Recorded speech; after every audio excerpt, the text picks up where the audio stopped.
Welcome back, Biomonsters. Today we're going to be talking about tree thinking. So, in order to study evolution, one of the ways that scientists can describe the relationships between different organisms is by making what's called a tree diagram or a phylogeny. Yeah, and here's an example of what a phylogeny might look like if we were trying to figure out the evolution of a telephone. Right, so we're going to write down a couple quick notes at the bottom and then we'll walk through it on this diagram. All right, so here we go. Let's go ahead and dive in. Okay, so the first thing that you need to know about tree diagrams is that the different organisms are located across the top of the tree diagram. Okay, and let's just go back really quickly and see what that means. So our organism in our example would be our telephones, and you'll notice that all the telephones are located across the top, just right like here. we just said. Here's our different organisms. The second thing that you need to know is that the different traits or characteristics are located along the tree diagram. So what does that mean, Ms. Hines? Those are these things here that are indicated by these horizontal lines. So these are different traits or characteristics that evolved during the evolution of these organisms. Okay.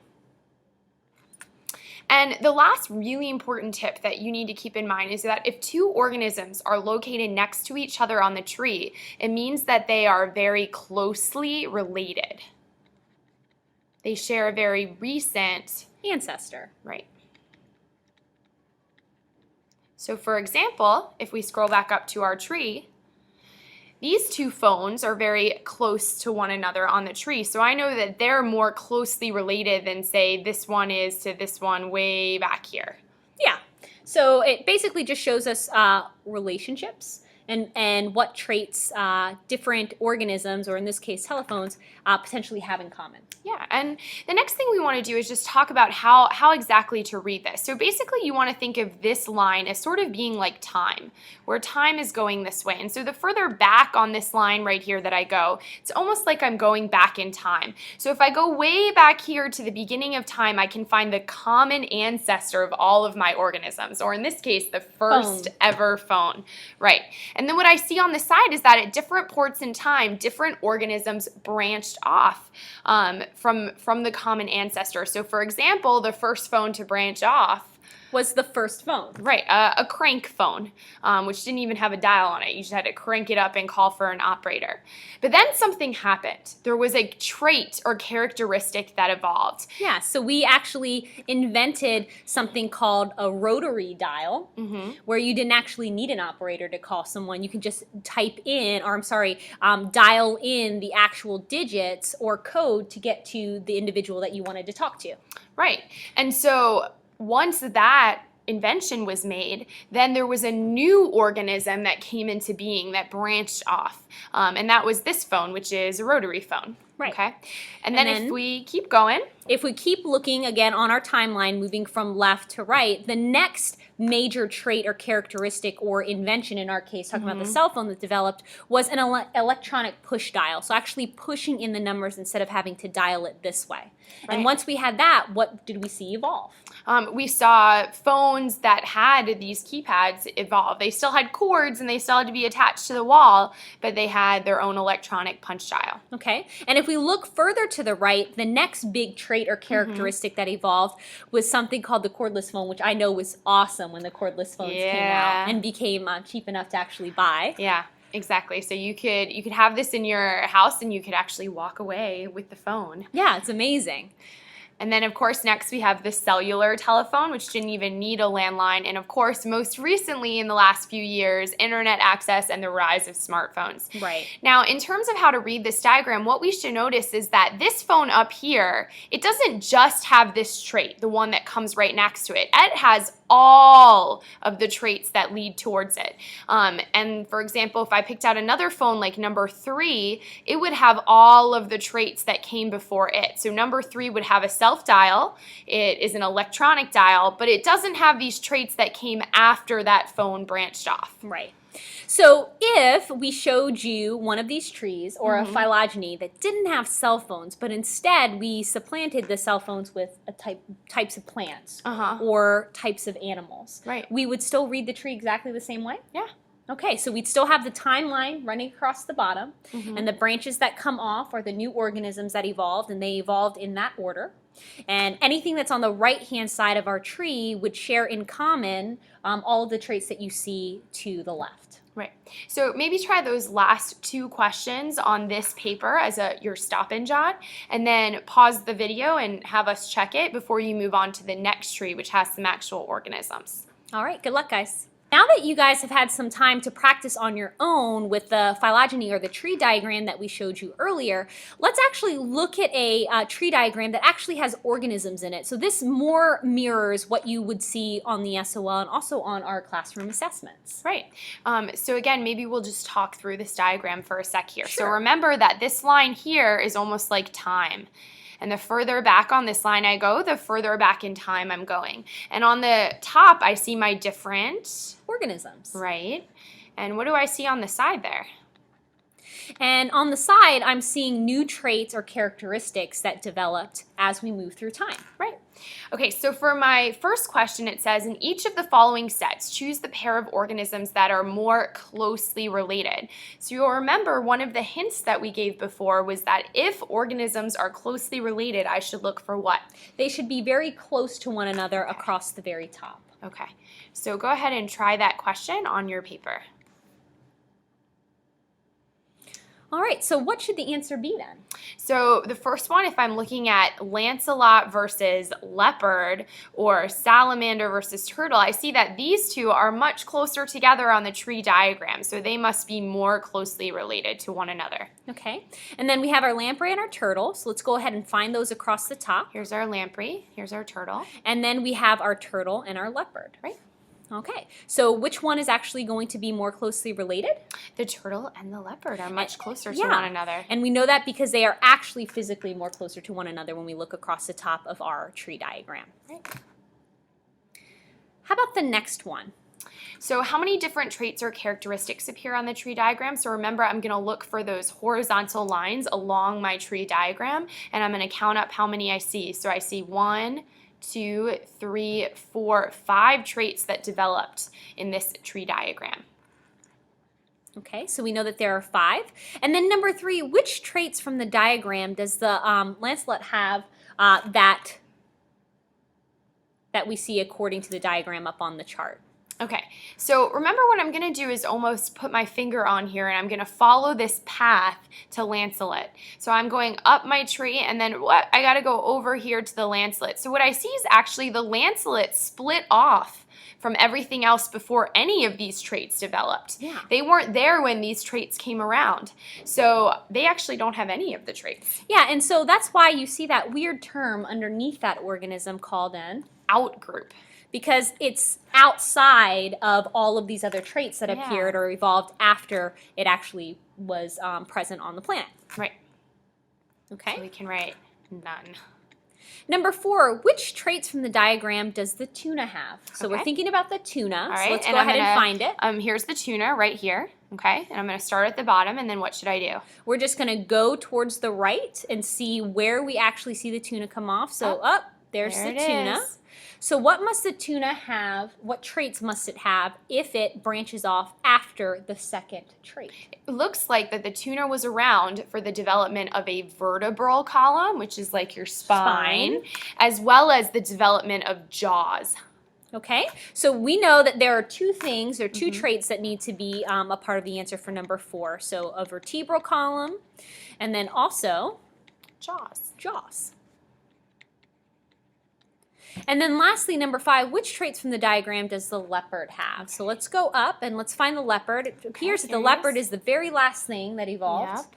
Okay, so what things does a leopard have? Let's go ahead and trace it back from left to right. Starting at the beginning of time, and I'm going up and up and up and up until I get to the leopard. And what I noticed is that when I was drawing that line, I passed through every single one of these traits. So what does that tell me? It means that the leopard has all 5 of those traits. Okay, so it has a vertebral column, it has jaws, it has 4 walking legs, it has this special type of egg. Amniotic egg. And it has hair. All right, so we would list all 5 as the answer to number 5. So go ahead and do that on your paper. Next one, we want you to try as your stop and jot. So go ahead and pause the video and try and answer these questions using the strategies we just practiced on the last one. And when you're finished, make sure you have your teacher check your answers before you go on to the next page. All right, good luck, guys. Now that you guys have had time to practice on your own, and you should be tree diagram experts, let's see if we can fill in the information that we see on this page. Okay, and here we're going to talk about how you can actually make a tree diagram, not just read one. So what we want to know is that organisms that have the fewest traits branch off first on the tree diagram. So if they weren't around for most of those traits to develop, that means that they must have gone off first. Okay. Organisms that have the most traits branch off last. If two organisms have very similar traits or DNA, then that means that you should put them close together on the diagram. Because they're closely related. Right. But if they have very different traits or DNA, then they should be farther apart. Which goes back to our diagram that we just did, our tree diagram with the leopard, and also our tree diagram with the cell phone. So all of that should make sense. So if you want to go back and just reinforce those things, go back to the notes that we just did. Right.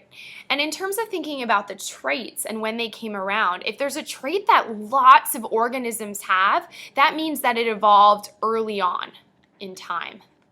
Because most things have that trait.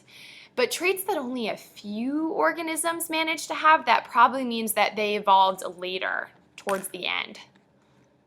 All right, so let's think about those things. This is basically our cheat sheet then for creating our tree diagram. So we're going to think about our cheat sheet. Let's also think about our other two phylogenies that we already did together and keep those in mind as we're trying to construct one from scratch. Okay, here we go. Use the information that's in this chart in order to make our phylogeny. So first I should take a moment and look at my chart and see what information is there. So the first thing I see over here is organisms. Where do I put my organisms on my phylogeny? Organisms always go across the top. Okay, so I know that these 4 organisms that I see up here, mosses, pine trees, flowering plants, and ferns, are going to be going into these 4 spaces across the top of my tree. But do we know where they're going to go yet, Ms. Hines? No, we're going to have to figure that out. Okay. Okay. And then these 3 things up here, these are my traits. Where do I put them? Traits are going to go on the horizontal lines, those blue structures that you see coming off of that diagonal line that's going from top to bottom. So these 3 traits, vascular tissue, flowers, and seeds, are going to need to go into these 3 spaces. But again, we don't know what order they're going to go in yet. We have to figure that out. Okay, so the first thing I'm going to think about is my first clue, which is that organisms that have the fewest traits usually evolved first. So they're going to be back on in the time. left-hand So yeah, side. in terms of our time, they're going to be way back here. Okay, so if I look at my 4 organisms and I look at what traits that they have, a 0 means they don't have the trait, and a 1 means that they've got it. I'm thinking to myself, okay, which one of these mosses, pine trees, flowering plants, or ferns has the fewest traits? Well, if I look through, I'm going to look at every single one because I Okay. know that's a good test-taking strategy. I'm going to start with the top. I'm going to start with mosses. So Okay. if I look at vascular tissue, doesn't have it. No. Flowers? No. No. And then seeds? Eh. No. So it doesn't have any of the traits that are listed across the top. Now that gets my juices flowing, and I'm thinking Okay. that it's going to be somewhere on the left, but let's Okay. just double check. Pine trees. Do pine trees have nothing? They've got 2 things, actually. They have vascular tissue and they have seeds. So I know that can't be on the far Okay. left. So this one had nothing. This one had 2 things. Okay. What about flowering plants? Looks like flowering plants have all 3. They've got it all. They've got vascular plants, they've got flowers, and they've got seeds. So we know that according to our notes, these are the guys that probably evolved Later. later. So they're going to be towards the right. And then lastly, I have my ferns. And ferns, it looks like, have just one thing. They have vascular tissue, but they don't have flowers and they don't have seeds. Okay. So basically all I have to do then is look at my cheat sheet numbers that you created over here on the right-hand side for us. So which of these organisms has the fewest characteristics? The mosses. And so I'm going to go ahead and put mosses on my diagram over here because I know that they branched off first. Okay. All right, now I need to look at what's going to go next. I'm looking for the next lowest number. So the next lowest number is going to be 1, which is associated with? Ferns. And then I'm going to do the same thing. The next one is going to be number 2, associated with pine trees. And then lastly, the last thing I'm going to look at is the organism that has all of these traits in common. And so we know it's going to be the very last thing that evolved in this list. So it's going to be our flowering plants. Awesome. So now we have our organisms correctly placed across the top. And so I can already answer some questions, Right. even if I don't fill in the rest of the chart. So I already know that the mosses evolved first, flowering plants evolved last on this list. What's the next thing that we need to do? The next thing we need to do is we need to put our traits in order of when they appeared. And so what I want to keep in mind is that traits that lots of organisms have came first or earlier, whereas traits that only a few organisms have came later. So now I'm thinking about, okay, these 3 traits and how many organisms have them. And they actually did this for me on the chart. They gave me a total, I know, of how many organisms have each of these traits. So for instance, I see that a total of 3 organisms have vascular tissue, a total of just 1 organism has flowers, and a total of 2 of my organisms have seeds. Okay, so that's telling me a lot of information already. Yeah. So that I'm looking for the highest number is going to be on the left-hand side of my chart. Right. So the highest number is vascular tissue. So that tells me that vascular tissue was the first trait to develop or evolve. Okay, and then our next highest number would be? Seeds. So seeds would be the next characteristic or trait that evolved. And then our last thing, which has the least number of organisms, would be flowers. So those are the last things to evolve. So it looks like my tree is just about finished. Okay, so now that we have it, the great news is that we can use this tree then to answer any questions that we might see. Yeah, for example, if I was asked, what traits do pine trees have? I could use that strategy from before. I could go back in time and I could follow the path of pine trees along here and see that they split off right here. And so I would notice that they have 2 traits, vascular tissue and seeds. And if I look up here at pine trees, that's in line with this data. They have 2 things, vascular tissue and seeds. Okay, now that we did one together, we want you now to try this one on your own. Now this one is a little bit different. In some ways it's easier because you don't have any traits. You only have your organisms or species that you need to place onto the chart. Okay, so remember that those are gonna go across the top. But the way that this is maybe a little bit harder or different is instead of seeing things about traits, what we see is stuff about genes. And how similar those genes are to an organism that's already placed on your tree. Right, which are humans. So remember, if 2 things have very similar genes or DNA, they should be very close together. But if they have very different genes or DNA, they should be very far apart. So using that logic, see if you can place these 4 organisms into the 4 spaces that are on your tree. And when you think you have the right answer, call us over so that we can check your work. Thanks, guys.